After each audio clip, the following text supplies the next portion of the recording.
They told you that after this, after the degree, after the grades, and all the years of being told to work hard and keep going and wait, life would make sense.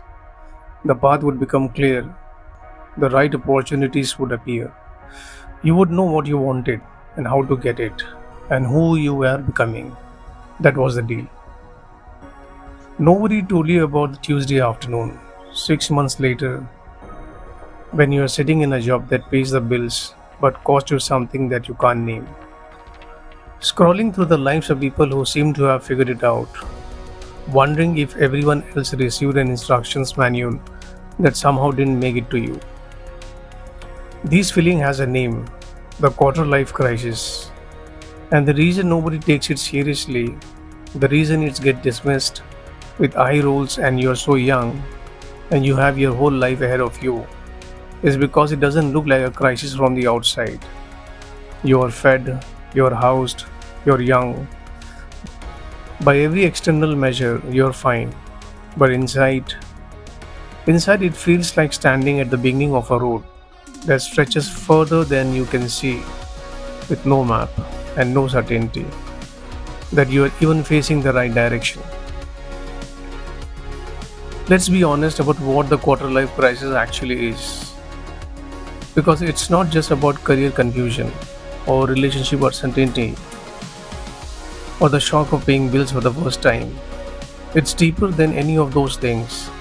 It's an identity crisis. For the first 18 to 22 years of your life, your identity was essentially assigned to you: student, child, the one working towards something.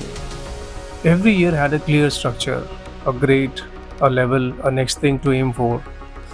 The system told you who you were by telling you what you were supposed to be doing. And then the structure ends.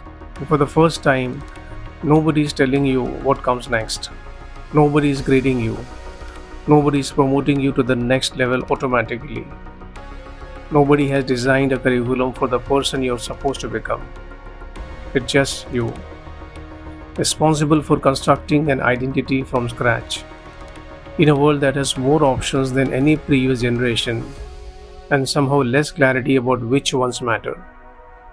And then there's a comparison, which in your 20s hits differently than it does at any other age.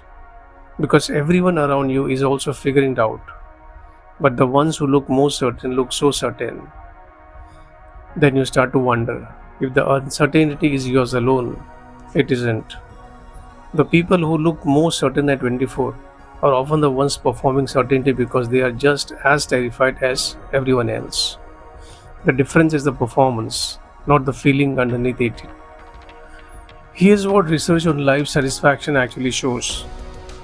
The people who make the most deliberate, considered choices in their 20s, the ones who pause, who question, who refuse to take the default path just because it was available, tend over time to report higher satisfaction than the ones who moved fastest and most confidently toward the first available destination.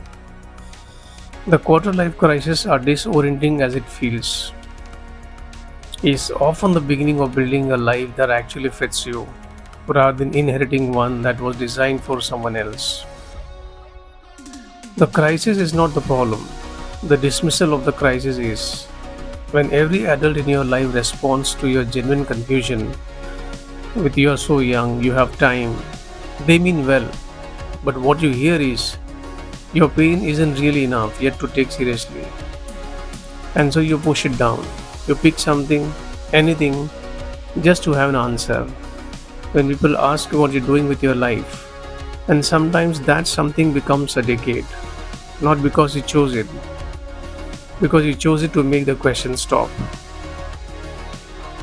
The quarter life crisis deserves to be taken seriously, not because suffering should be ranked or because your 20s are harder than any other decade, but because the questions it raises are genuinely important.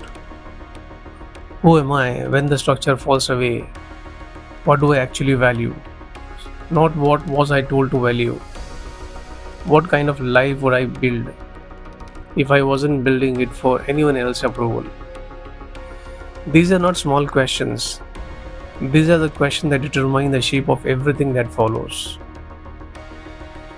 If you are in it right now, if you're somewhere in your 20s or early 30s, feeling like everyone else received a map you didn't get, I want to say something that nobody probably said to you clearly enough. The confusion is not a flaw in you, it's a signal that you are paying attention. You don't have to figure it out, not at 24, not at 28, not even at 32, despite what the LinkedIn announcement suggests.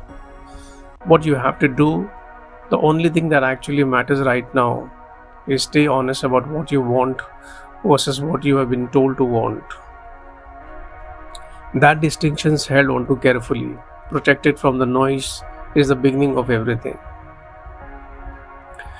You're not behind, you're not broken, you're not the only one who doesn't know yet. You're just earlier than you thought in a story that's longer than you're giving it credit for.